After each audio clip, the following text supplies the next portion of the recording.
The Islamic Revolutionary Guard Corps, IRGC, has long positioned itself as the principal defender of Iran's political system and its regional interests. In periods of heightened tension in the Middle East, the organization frequently issues strong warnings directed at Israel and its leadership. In one such declaration, senior figures within the IRGC pledged that they would target Israeli Prime Minister Benjamin Netanyahu, accusing him of being responsible for escalating hostilities against Iran and threatening the stability of the region. The statement underscored the deep rivalry between Tehran and Tel Aviv, a conflict that has evolved through covert operations, political confrontation, and military tensions.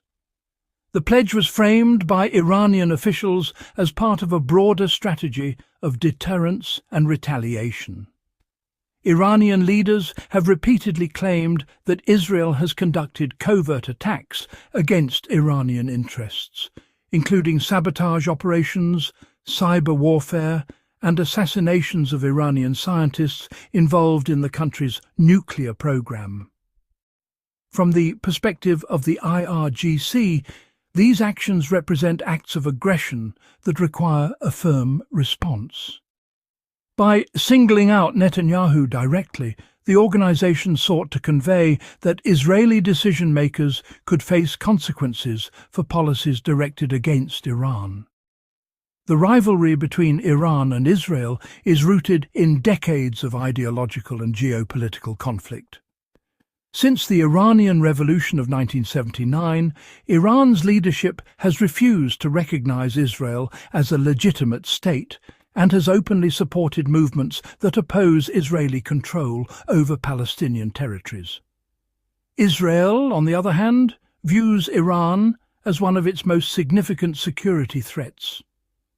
Israeli leaders argue that Iran's expanding missile capabilities, military presence in neighboring countries, and support for armed groups across the region pose a direct danger to Israeli security.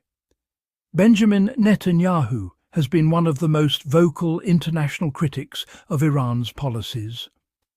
Throughout his time in office, he has consistently warned about Iran's nuclear ambitions and the potential threat they pose to global security. Netanyahu has often emphasized that Iran must never be allowed to develop nuclear weapons capability, arguing that such an outcome would fundamentally alter the balance of power in the Middle East. His government has repeatedly supported strict international sanctions against Iran and has maintained that military options should remain on the table if diplomatic efforts fail. Iranian officials interpret these positions as evidence that Israel is pursuing a strategy aimed at weakening and isolating Iran. The IRGC frequently claims that Israeli intelligence agencies have been responsible for covert operations designed to disrupt Iran's nuclear infrastructure and undermine its scientific community. These accusations have been central to Iran's narrative that it is defending itself against a coordinated campaign of aggression. Threats directed toward Netanyahu therefore serve multiple purposes. They act as a signal to Israeli leaders that Iran is prepared to respond to perceived provocations. They also function as a form of psychological pressure, intended to demonstrate that Israeli political figures are not beyond the reach of Iranian retaliation. At the same time, such rhetoric reinforces Iran's broader message that it will not tolerate actions that threaten its sovereignty or strategic interests.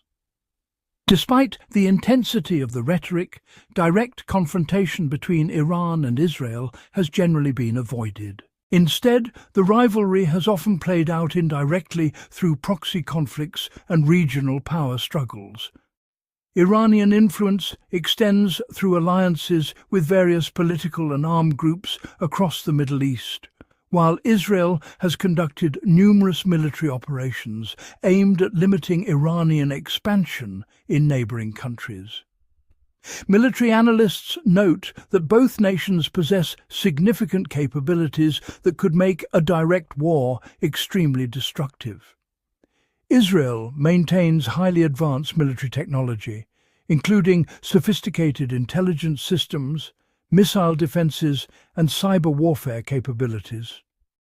Iran, meanwhile, has invested heavily in ballistic missile programs, drone technology, and unconventional military strategies designed to counter more technologically advanced opponents. The Islamic Revolutionary Guard Corps itself has become a powerful institution within Iran's political and military structure. Originally established to protect the revolutionary government, the organization has evolved into a major force with influence over strategic defense programs and regional military coordination. Its leadership frequently emphasizes resistance against foreign pressure and portrays Iran as a nation defending itself against external threats. Statements targeting Netanyahu also carry domestic political significance within Iran. Iranian leaders often frame their confrontation with Israel as part of a broader struggle against perceived injustice in the Middle East. By publicly challenging Israeli leadership, they reinforce the narrative that Iran stands at the forefront of opposition to Israeli policies toward Palestinians and other regional issues. In Israel, such declarations are generally interpreted as part of the ongoing war of words between the two adversaries. Israeli authorities maintain extensive security measures to protect senior political leaders, and intelligence agencies closely monitor threats from regional actors. At the same time, Israeli officials continue to emphasize the need to counter Iranian influence throughout the Middle East. The broader geopolitical environment has contributed to the intensity of the confrontation. Over the past decade, alliances and rivalries across the region have shifted dramatically. Several countries have sought closer cooperation with Israel, while Iran has strengthened ties with partners who share its opposition to Israeli and Western policies. These developments have added new layers of complexity to an already volatile regional landscape. The pledge by the IRGC to target Netanyahu illustrates the depth of hostility that continues to define relations between Iran and Israel. Although such threats are often part of political messaging and strategic signaling, they highlight the persistent risk of escalation in a region already marked by numerous conflicts. As long as the underlying political and security disputes remain unresolved, tensions between the two countries are likely to continue shaping the broader dynamics of the Middle East. Ultimately, the rhetoric surrounding these threats reflects a broader struggle for influence, security, and political legitimacy. Both sides present their actions as necessary measures to protect national interests and respond to perceived threats. Whether through diplomatic confrontation, intelligence operations, or public declarations, the rivalry between Iran and Israel remains one of the most consequential and enduring conflicts in contemporary international politics.